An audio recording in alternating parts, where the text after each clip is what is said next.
दर्शकवृन्द कार्यक्रम पूर्वाधार परिवेशमा यहाँलाई हार्दिक स्वागत एवं नमस्कार। म मधुसूदन रायमाझी। आज पनि हामीले पूर्वाधार निर्माणसँग सम्बन्धित विषयमा केन्द्रित रहेर कार्यक्रम तयार पारेका छौँ। दर्शकवृन्द, भूकम्पले क्षति पुर्याएको थापाथली स्थित नेपाल राष्ट्र बैङ्कको भवन पुनर्निर्माण गरिएको छ। केन्द्रीय आयोजना कार्यान्वयन इकाइ भवन मार्फत पुरानै मौलिकतामा नयाँ निर्माण सामग्रीको प्रयोग मार्फत राष्ट्र बैङ्कको भवन पुनर्निर्माण गरिएको हो। निर्माणाधीन भवनको 95% काम सम्पन्न भएको छ। बाँकी कामलाई केही समय सीमाभित्रै सम्पन्न गरेर नेपाल राष्ट्र बैङ्कलाई हस्तान्तरण गर्ने कार्यक्रम अनुसार काम भइरहेको छ। यसैसँग सम्बन्धित विषयमा केन्द्रित रहेर आज हामीले कार्यक्रम तयार पारेका छौँ। प्रस्तुत छ यसैसँग सम्बन्धित एक रिपोर्ट। थापाथलीमा निर्माणाधीन नेपाल राष्ट्र ब्याङ्क कार्यालयको निर्माणाधीन भवन सम्पन्न हुने चरणमा पुगेको छ। भूकम्पका कारण क्षति भएको पुरानो भवनलाई भत्काएर सोही स्थानमा पुरानै मौलिकतामा नयाँ प्रविधिको प्रयोग गरेर राष्ट्र ब्याङ्कको नयाँ भवन निर्माण गरिएको हो। परम्परागत भवन भन्दा राष्ट्र ब्याङ्कको भवन अत्याधुनिक प्रविधिको प्रयोग गरिएको छ। विशेष गरी सुरक्षा मापदण्डलाई कडाइका साथ पालना गरेर भवन निर्माण गरिएको छ। नवनिर्मित भवन निकै आकर्षक ढङ्गबाट निर्माण गरिनुका साथै राणाकालीन दरबारकै पहिचान समेत दिइएको छ। भवनको आवरणमा परिवर्तन गरिएको छैन। पुरानो भवनको डिजाइनमा न्यू क्लासिकल लुकमा निर्माण गरिएको हो। 2072 सालको भूकम्पले थापाथलीको भवन क्षतिग्रस्त भएपछि त्यसलाई भत्काएर तत्कालीन राष्ट्रिय पुनर्निर्माण प्राधिकरण अन्तर्गतको केन्द्रीय आयोजना कार्यान्वयन इकाइ भवनले काम अघि बढाएको थियो। थापाथलीमा निर्माणाधीन 42 रोपनी 3 आनामा फैलिएको भवन परिसरभित्र विभिन्न प्रायोजनका लागि 3 वटा सहित सुरक्षाकर्मी, युटिलिटी लगायतको भवनहरू निर्माण भएको छ। हाल शहरी विकास मन्त्रालय, शहरी विकास तथा भवन निर्माण विभाग अन्तर्गत रहेको केन्द्रीय आयोजना कार्यान्वयन इकाइ भवन तथा आवासले राष्ट्र ब्याङ्कको भवन निर्माण गरिरहेको छ। केन्द्रीय आयोजना कार्यान्वयन इकाइ भवन तथा आवासका आयोजना निर्देशक कोशनाथ अधिकारीले भवन निर्माणको काम सम्पन्न हुने चरणमा पुगेको बताउनुहुन्छ। ब्याङ्किङ कार्यालय थापाथलीको यो अन्तिम चरणमा छ। 97% भन्दा माथि प्रोग्रेस भइसकेको। अब त्यहाँ गर्नुपर्ने भनेको मसिना छुटेका केही कामहरू छन् भने ती समेट्ने मात्रै हो। त्यहाँको पनि लगभग अब सम्पन्न भइसक्यो हो। यो महिनाभित्र, माघ मसान्तभित्र सम्पन्न गर्ने गरी निर्माण व्यवसायीले अहिलेको दिनहरूमा काम गरिरहेको अवस्था छ। र अब यो पुरातात्विक सम्पदा हिजोको रूपमा थियो, त्यसको स्वरूपमा परिवर्तन नगरिकन अहिले निर्माण भएको छ। हिजो जस्तो थियो आउटलुक त्यस्तै छ। त्यही अनुसार हामीले निर्माण गरेको हो। पहिलाको त अब क्षति नै भइहाल्यो। त्यसपछि राष्ट्र ब्याङ्कले स्वीकृति लिएर त्यसलाई डिसमेन्टल गरेर हामीले अहिले बाहिर स्वरूप जस्तो थियो त्यस्तै बनाइयो। भित्रको कुराहरूमा चाहिँ अहिलेको नवीनतम रिक्वायरमेन्ट अनुसार नै यसलाई फुलफिल गरिएको छ, बनाइएको छ। यसमा अब बाहिरी स्वरूपमा कुनै परिवर्तन भएको छैन भने भित्री स्वरूपहरूमा चाहिँ अहिले मोडर्न जसरी चल्छ बन्छन् त्यही आधारमा हामी अगाडि बढायौँ। सुरक्षा त अब राष्ट्र ब्याङ्क जस्तो जहाँ नोट राख्ने काम हुन्छ, त्यसको ढुकुटी नै रहने हुन्छ, त्यसलाई सुरक्षामा त कुनै किसिमको सम्झौता गर्ने विषय पनि भएन। हामीले त्यसलाई अब अत्याधुनिक जे मेटेरियलहरू उपलब्ध छ त्यो सबै प्रयोग गरेका छौँ। सुरक्षाका दृष्टिकोणले असाध्यै सेक्युर बनाएका छौँ। र त्योसँगै त्यो पैसा राख्ने ठाउँ सेक्युर बनाएर मात्रै हुँदैन, त्यहाँ सेक्युरिटी बस्ने पनि व्यवस्था गर्नुपर्छ। त्यो सेक्युरिटीको लागि पनि हामीले नजिकै छुट्टै एउटा भवन पनि पछि थप गरेका छौँ। त्यसैले गर्दा सुरक्षाको हिसाबले त्यहाँ भोलि फायर फाइटिङका कुराहरू, अब फायर अलार्मिङ सिस्टमका कुराहरू, स्प्रिङ्कलरका कुराहरू, यी सम्पूर्ण कुराहरूलाई हामीले त्यसमा विशेष जोड दिएर राखेका छौँ भने अब गाडी आउँदाखेरि ब्लकिङ बोलाडहरू पनि त्यसमा व्यवस्था गरेको छ इन्ट्री पोइन्ट, एक्जिट पोइन्टहरूमा। त्यसैले गर्दा यो हाइली सेक्युर बनाउनै पर्छ, बनाइएको छ। यो विदेशबाट ल्याउनु पर्ने निर्माण सामग्रीहरू र अनि अहिले जुन एलसी खोल्दाखेरि फुल पेमेन्ट गरेर खोल्नुपर्ने हिजोको जस्तो अलिकति छुट पनि थिएन। यसले गर्दाखेरि निर्माण व्यवसायलाई थोरै म्यानेज गर्न र अब यो काममा अलिकति थोरै समय पनि लागेको हो। यो सँगै अर्को त्यहाँ अब सँगै हाम्रो नर्भिक हस्पिटल छ, त्यो साइडमा पनि कन्स्ट्रक्सन भएको कारणले गर्दाखेरि र त्यहाँ पानी उहाँहरूले धेरै एक्सट्र्याक्सन गरिदिएको कारणले गर्दाखेरि त्यो वालहरूमा समस्या आयो। त्यो समस्यालाई फेरि अब उसले गर्दा भयो भनेर त भएन, हामीले त्यसलाई सोल्युसन निकाल्नु पऱ्यो। अनि त्यसले गर्दाखेरि हामीले त्यो ल्यान्डस्केपिङको काम, त्यसपछि त्यहाँ घरको राखिएको साइडमा राखिएको बाइफर्केटेड स्टेयर केसहरू लाई बनाउने कुरालाई पनि अलिकति थोरै समय लागेको हो। त्यो भनेको हामीले एन्टिसिपेट गरेको प्रब्लम नभइकन पछि थप भएर आएको प्रब्लम हो। किन त्यहाँ बेसमेन्टमा खनिएपछि यसले सिर्जना गरेको समस्याले गर्दाखेरि समय लागेको हो। त्यसमा हामीले पाइलहरू राखेर हाम्रो एरियालाई प्रोटेक्सन गर्ने काम अहिले गरिसकेका छौँ। भवनको डिजाइन BDA, PEA, एनट आर्किटेक्ट्स जेबीले गरेको हो। नयाँ भवनमा पहिलेकै जस्तो झ्याल, ढोका तथा बुट्टा निर्माण गरिएको छ। भवनको निर्माण विलिल कन्टेक्ट जेबीले गरिरहेको छ। 1,87 करोड 10 लाख रुपैयाँमा आयोजना र निर्माण व्यवसाय बीच 2075 साउन 23 गते 30 महिनाभित्र सम्पन्न गर्ने गरी ठेक्का सम्झौता भएको थियो। तर निर्धारित समय सीमा भन्दा 2 वर्ष ढिलो गरी भवन निर्माण सम्पन्न हुन लागेको हो। थापाथलीमा रहेको राष्ट्र ब्याङ्कबाट सर्वसाधारणसँग प्रत्यक्ष जोडिने ब्याङ्किङ कारोबार तथा विदेशी मुद्रा सटहीको काम हुने गरेको थियो। सरकारी चेकको भुक्तानी पनि यहीबाट हुने भएपछि हाल सो काम नेपाल राष्ट्र ब्याङ्कको केन्द्रीय कार्यालय बालुवाटार र अन्य स्थानबाट हुँदै आएको छ।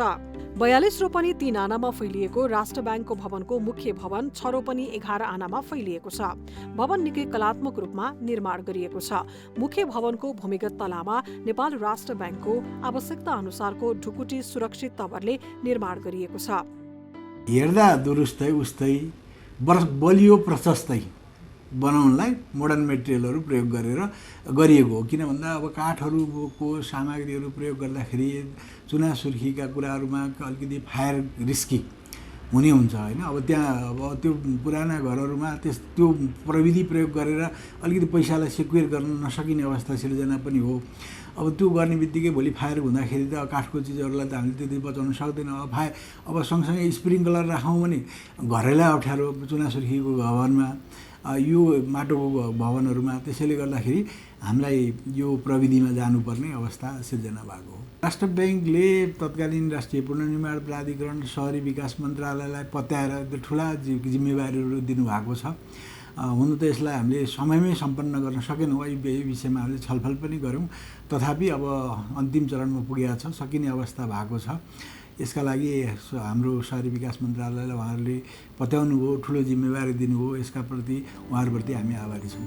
मुख्य भवनको भुइँतलामा ब्याङ्किङ कारोबारसँग सम्बन्धित काउन्टरहरूको व्यवस्था गरिएको छ भने पहिलोदेखि 4थो तलासम्म ब्याङ्कको आवश्यकता अनुसारको विभिन्न कार्यकक्षहरूको निर्माण गरिएको छ। त्यसैगरी भवनभित्र बहुउद्देश्य सभा र बैठक कक्ष, राष्ट्र ब्याङ्कसँग सम्बन्धित जानकारी दिने अभिलेखालय कक्ष निर्माण भएको छ। मुख्य भवन परिसरभित्र 2वटा कोटी आर्टलाई टफन ग्लासले कभर गरी निर्माण गरिएको छ। भवनलाई सुरक्षित बनाउन आवश्यक ठाउँमा आधुनिक फायर फाइटिङको प्रणाली जडान गरिएको छ। इन्टरनेट, केबल, विद्युत र एसीको तारलाई व्यवस्थित रूपमा जडान गरिएको छ। भवनको बाहिरी संरचनालाई व्यवस्थित बनाउन विद्युत, खानेपानी, इन्टरनेट, फायर फाइटिङ लगायतका संरचना भूमिगत रूपमा निर्माण गरिएको हो। भवनलाई पुरानै मौलिकतामा नयाँ प्रविधिको प्रयोग गरेर निर्माण गरिएको केन्द्रीय आयोजना कार्यान्वयन इकाइ भवनका आयोजना उपनिर्देशक लीला खतिवडा बताउनुहुन्छ। हाम्रो यो नेपाल राष्ट्र ब्याङ्कको केन्द्रीय ब्याङ्किङ कार्यालयको यो थापाथलीको हाम्रो बिल्डिङ चाहिँ निर्माणको करिब अन्तिम चरणमा छ र हामीले निर्माण व्यवसायबाट चाहिँ यो महिनाको अन्तिमसम्ममा यो भवनलाई चाहिँ सम्पन्न गर्ने गरी उहाँहरूले चाहिँ मेन पावरहरू चाहिँ परिचालन गरिरहेको अवस्था छ। र वास्तवमै यो चाहिँ बाहिरबाट हामीले जो फसाड देखिन्छ पहिले जस्तो अवस्थामा थियो त्यही बिल्डिङलाई चाहिँ हामीले त्यस्तै अवस्थामा देखिने गरी हाम्रो फसाड, झ्याल, ढोकाहरू तपाईँले हेर्नुभयो भने झ्यालहरूको जुन बुट्टाहरू छ बाहिरबाट हेर्दाखेरि राणाकाली दरबारकै स्वरूप आउने गरी हामीले यो भवनलाई पुनर्निर्माण गरेको छौँ। र यो भवनको भित्री हाम्रो प्रयोगको हिसाबले आधुनिक नेपाल राष्ट्र ब्याङ्कको आवश्यकता अनुसारको भवन चाहिँ हामीले पुनर्निर्माण गरेको छौँ, जो डिजाइनरबाट चाहिँ नेपाल राष्ट्र ब्याङ्कलाई आवश्यक पर्नुपर्ने अब ढिकुटीदेखि बैङ्किङ कारोबार गर्दाखेरि चाहिने उहाँहरूको चाहिँ आवश्यक पूर्वाधारहरू, त्यसपछि अहिलेको भवन मापदण्ड जो चाहिँ भवन मापदण्ड र बिल्डिङ कोडहरू प्रचलित बिल्डिङ भवन संहिता छन्, तिनीहरूलाई समेत डिजाइनमा अवलम्बन गर्दै हामीले भवन चाहिँ पुनर्निर्माण गरेको छौँ र पुरानो मौलिकतालाई बचाइराख्नको लागि भवनको बाहिरी आकृतिलाई हामीले पुरानै स्वरूपमा नै बचाउने प्रयास गरेको छौँ। त्यही अनुसार चाहिँ भवन अहिले अब अन्तिम चरणमा त्यही अवस्थामा देखिन्छ। भूकम्पीय मात्रै नभएर आगो लागिको लागि के चाहिन्छ, आर्किटेक्चरल रिक्वायरमेन्टहरू के चाहिन्छन् होइन, त्यसको चाहिँ आवश्यकता अनुसारको लाइट भेन्टिलेसनका कुराहरू पनि त्यसमा छन् आर्किटेक्चरल रिक्वायरमेन्टमा। त्यो बाहेक सेनिटरी इलेक्ट्रिकलका कोडहरू पनि छन्। यी सम्पूर्ण कोडहरूलाई हामीले अवलम्बन गरेर सेफ्टी को हिसाबले हामीले अहिलेको प्रचलित अब भूकम्पीय हिसाबले पनि सुरक्षित हुने र अन्य किसिमको डिजास्टरबाट पनि सुरक्षित हुने गरीका पूर्वाधारहरू चाहिँ डिजाइनमा इन्क्लुड गरेको छौँ। परिसरभित्र मुख्य भवनसँगै थप 2वटा ब्लक निर्माण गरिएको छ। ब्लक बीमा हेल्थ क्लब, चमेना गृह, चाइल्ड केयर युनिट लगायतको संरचना निर्माण गरिएको छ। ब्लक बीमा भूमिगत पार्किङको व्यवस्था गरिएको छ। त्यसैगरी ब्लक सीमा सुरक्षाकर्मी बस्ने संरचना निर्माण गरिएको छ। भवन परिसरभित्र भूमिगत तलामा 75वटा चारपाङ्ग्रे र भूमिगत र परिसरभित्र गरी 236 भन्दा बढी मोटरसाइकल अटाउन सक्ने क्षमता रहेको छ। मुख्य गेटबाट प्रवेश गर्ने क्षेत्रमा भेहिकल स्क्यानर मेसिन जडान गरिएको छ। यसबाट गाडीलाई स्क्यान गर्ने मेसिन, सीसी क्यामेरा लगायतका प्रविधि जडान गरिएको छ। ब्याङ्किङ सेवालाई चुस्त दुरुस्त राख्नका लागि परिसरभित्र 1200 केबी को विद्युतको ट्रान्सफर्मर जडान गरिनुका साथै 1200 केबी को जेनेरेटर जडान गर्ने कार्य पनि सम्पन्न भएको छ।